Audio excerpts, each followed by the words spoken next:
As anticipation for Grand Theft Auto 6 continues to build, a former Rockstar Games developer has provided a tantalizing glimpse into the game's open-world design. Ben Hinchliffe, a former designer at Rockstar who worked on GTA 6 before leaving the company in 2022, suggests that the upcoming title could expand upon one of the most lauded aspects of Red Dead Redemption 2, its lifelike and immersive NPC interaction. Even 6 years after its release, Red Dead Redemption 2 remains the gold standard for open-world design. Its ability to create a living, breathing world populated with dynamic-seeming NPCs set a bar that games like Elden Ring, Horizon Forbidden West, and Starfield have struggled to match. Although RDR2's NPC behaviors were heavily scripted, the sheer volume and quality of these scripts gave the illusion of a dynamic and reactive world. Translating this level of immersion to a game like GTA 6, with its urban setting and significantly larger NPC population, is a daunting task. However, according to Hinchliffe, Rockstar is poised to achieve just that, and possibly more. From a theoretical standpoint and what you might be able to do if you had the budget and the team size, I don't see any reason why you couldn't have that Red Dead Redemption 2 level of NPC interaction in a much larger scale game. While Hinchliffe is bound by strict non-disclosure agreements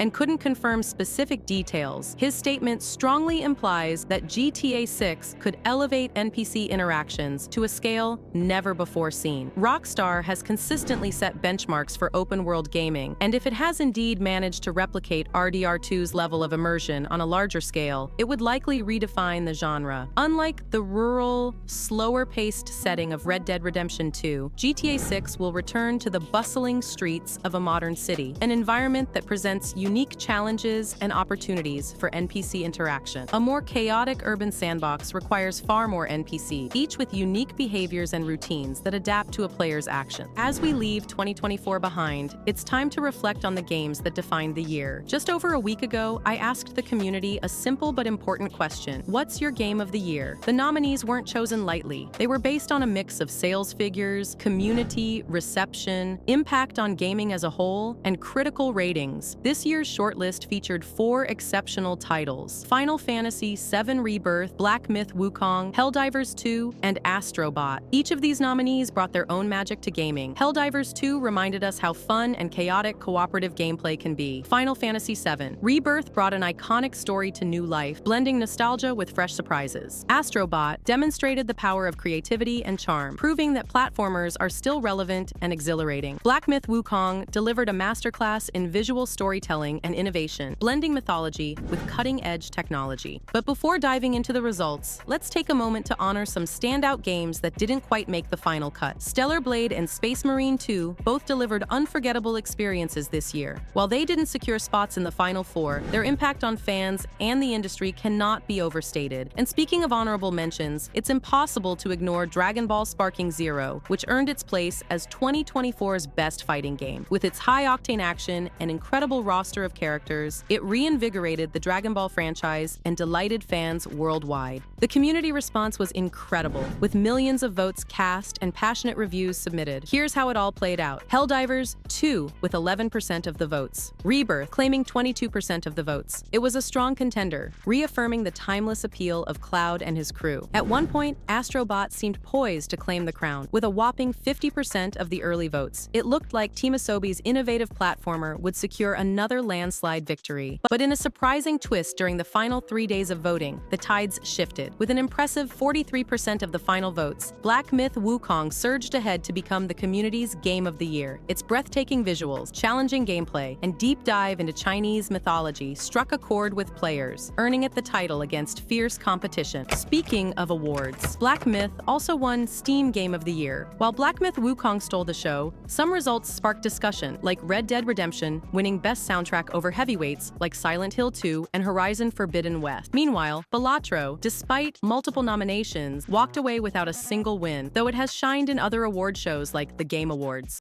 And speaking of the Game Awards, here's a cool story. So Team Asobi, the creators of Astro Bot, were caught off guard when their game took home the Game of the Year award at the Game Awards 2024. Directed by Nicolas Doucet, the sequel to Astro Bot Rescue Mission and Astro's Playroom had already won Best Game Direction earlier that evening, which prompted Doucet to jot down a few notes, just in case. But when Astro Bot was announced as the winner, the team was still in shock. Developers back in Japan were thrilled, with lead designer Hiroaki Yatoku admitting he rewatched the moment countless times. The studio celebrated not just the Game of the Year award, but also wins in Best Family Game, Best Action Adventure, and Best Game Direction. With a Metacritic score of 94 and OpenCritic rating of 95, Astro Bot solidified itself as a standout in 2024, delighting fans and reaffirming Team Asobi's place as one of PlayStation's most innovative studios. Former PlayStation boss Shawn Layden isn't holding back when it comes to the gaming industry's current direction. Speaking in a recent podcast, the former executive criticized two major trends: the growing wave of studio acquisitions and the industry's lack of effort to preserve its history. Layden, who spent decades at Sony and played a key role in iconic announcements like The Last of Us Part 2, is concerned about how consolidation is affecting creativity. Reflecting on Microsoft's acquisition of Activision Blizzard, he argued that such mergers risk turning studios into extensions of corporate mandates rather than sources of fresh, independent ideas. When studios get absorbed, there's always a risk that their unique voice gets drowned out, he explained. Instead of focusing on their original projects, they're tasked with working on larger company-wide initiatives. His point is clear: creativity thrives in independence, and massive acquisitions may stifle the kind of innovation that makes gaming special. Layden's critique didn't stop there. He's also troubled by how little effort is being made to preserve the legacy of video games. In a world shifting toward digital distribution, crucial elements of gaming history, like source codes, concept art, and physical copies, are at risk of vanishing.